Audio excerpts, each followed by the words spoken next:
जगदीश त्रिवेदी के बिल्कुल नए वीडियोस के लिए सर्च करें Jagdish Trivedi official YouTube channel.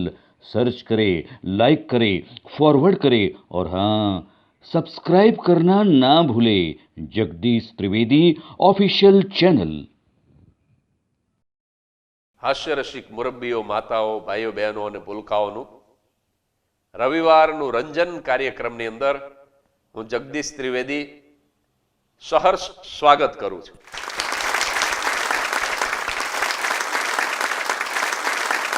મારો ભાઈબંધ મનસુખ ગાંડો થઈ ગયો બોલો.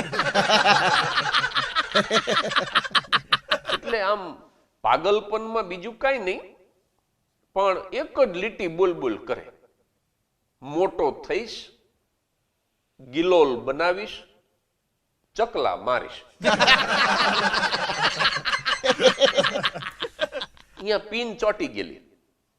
પીન ચોટી ગઈ એમાં સમજો ને, પેલા જૂના જમાનામાં જે રેકર્ડ વાજા આવતા ને એમાં જો પીન ચોટી જાય તો ગીત વાગતું એની એકની એક લીટી વારંવાર વાગ્યા કરે.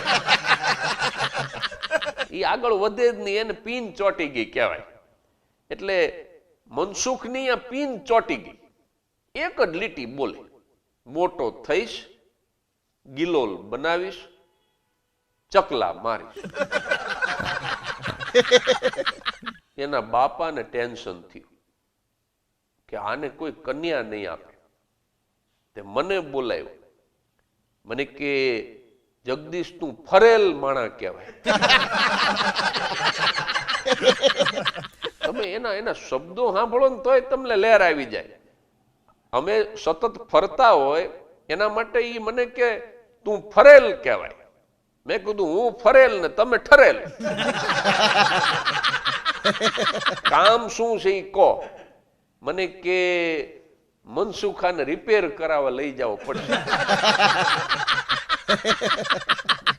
મેં કીધું ક્યાં જવું? મને કે જામનગરમાં ગાંડાની હોસ્પિટલ છે, આખા ગુજરાતની અંદર વખણાય છે.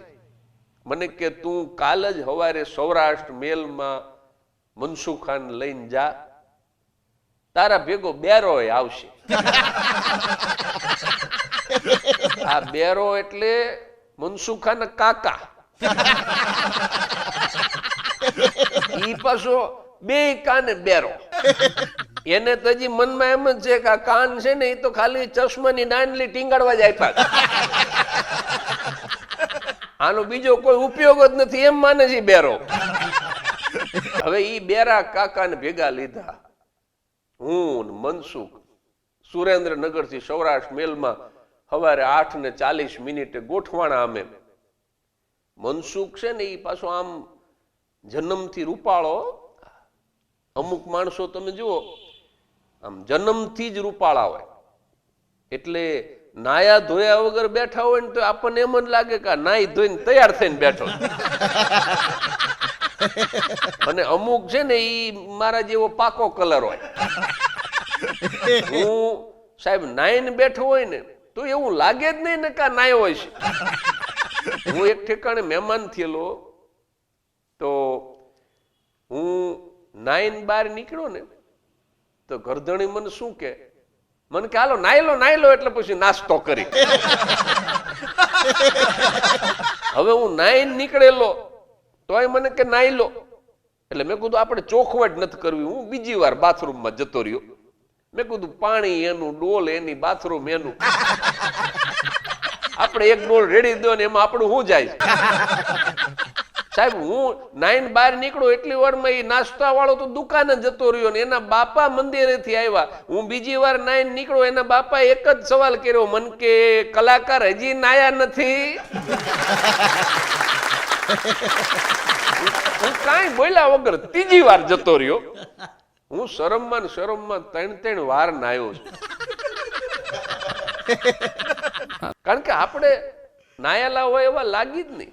અને મનસુખ પાછું રૂપાળો, નાયો ન હોય તો એ નાયેલો લાગે.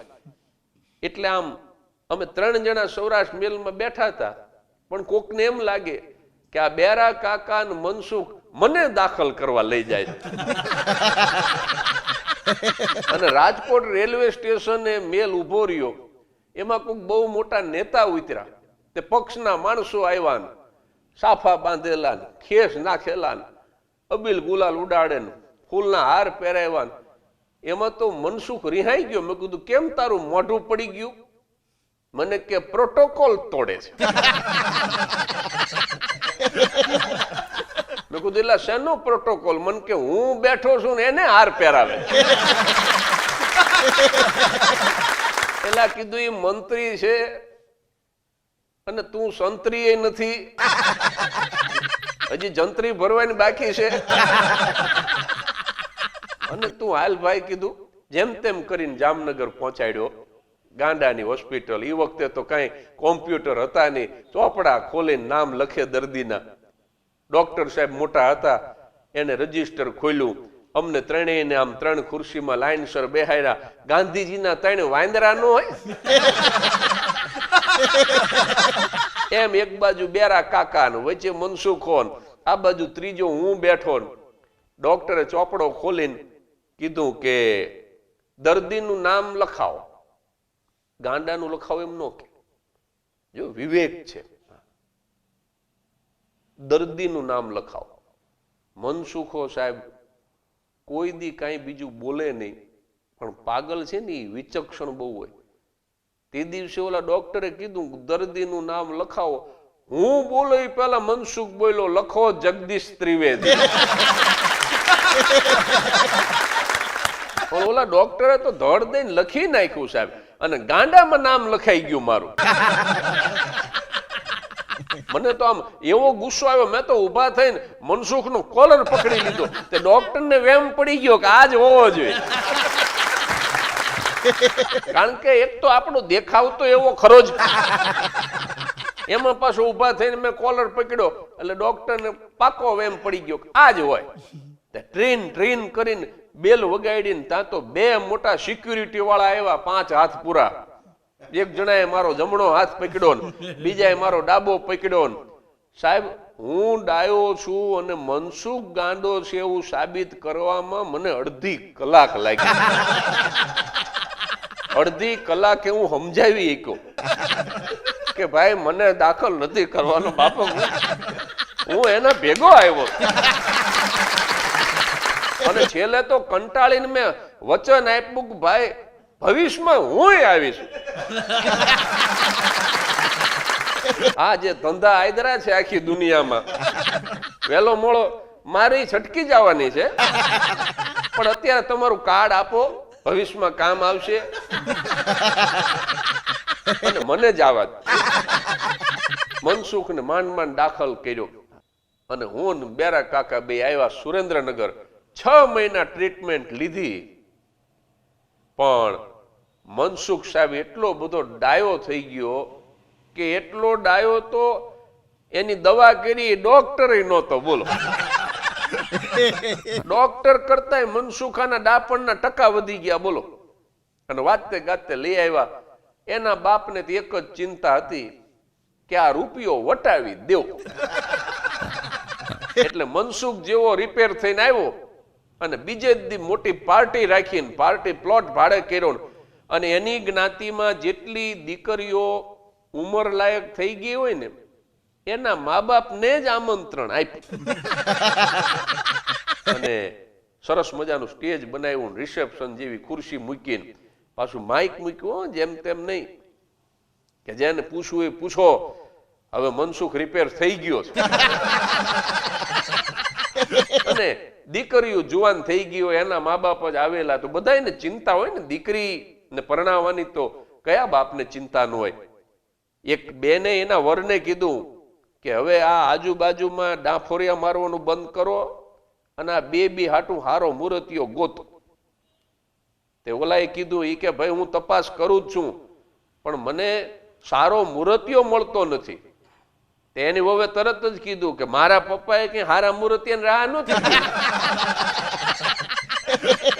તો ઉંમર લાયક થાય એટલે પછી પરણાવી જ દેવાની હોય. એટલે બધા જ દીકરીઓના મા બાપ આવેલા. એટલે એક વડીલે પૂછ્યું મનસુખને, કે મનસુખભાઈ હવે તમે શું કરશો? પણ આ તો ભાઈ રિપેર થઈ ગયેલો મૂર્તિઓ. માઇક ઉપર આમ આંગળી એક બે વખત મારીને, હા, સૌ પ્રથમ તો હું ગ્રેજ્યુએશન કમ્પ્લીટ કરીશ અને વધુ અભ્યાસ માટે હું એબ્રોડ જઈશ. આ તો ઓલા વડીલ કે આપણી મોટી દીકરી મધુની વાત હલાવ, અને બધા તાલી પાડવા માંડ્યા હોય કે કેવું પડે. ત્યાં તો બીજા એક વડીલ આવ્યા, ઈ કે તમે લગ્ન બાબતે શું વિચારો છો?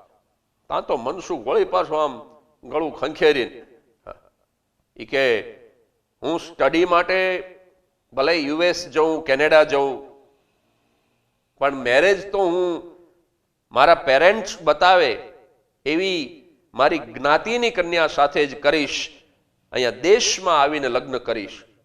ત્યાં તો બધા તાલી પાડવા માંડ્યા કે આ હા હા હા, મનસુખનું જ્ઞાન તો જુઓ.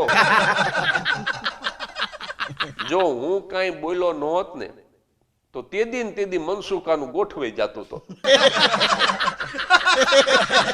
મને શું કુબુદ્ધિ હુજી. મેં કીધું આપણે કોઈનું મફતનું ખાઈ લેવાય નહીં, એના કરતા હાલો ને એકાદ સવાલ આપણે કરી. અને માઇક ભાળે એટલે અમે મૂંગા રહી જ ન હતી. એટલે મેં વળી માઇક હાથમાં લઈને પૂછ્યું, મેં કીધું લગ્ન તો તમે અહીંયા કરશો, પણ કેવી રીતે લગ્ન કરશો એ પણ આ બધા એને બતાવો. ત્યાં તો વળી મનસુખે હાથમાં માઇક લીધું. એ કે હું મારા સસરાને જઈને કહી આવીશ કે મારે કરિયાવરમાં કાંઈ જ નથી જોતું, કન્યા એ જ કરિયાવર, મને ખાલી 2 ગંજી આપજો. એટલે કીધું તારે કાંઈ નથી જોતું તો તારે આ ગંજીને શું કરવા? મનસુખો કે ગંજીના પટા કાપીશ, ગિલોલ બનાવીશ, ચકલા મારીશ. પાછો હતો અહીંયા જતો રહ્યો. એના બાપા દોડ્યા, કોઈ ડીશ નો લેશો કે કેમ કે આને હજી રિપેર કરવા મોકલવો પડે. પેલા બધા કે ભાઈ હવે એને રિપેર કરવા મોકલો કે ન મોકલો, પણ વડીલ તમે હવે રિપેર થઈને આવો. આવી જ કોઈ વાત લઈને આવતા રવિવારે ફરી મળીશું. ત્યાં સુધી હસતા રહેજો.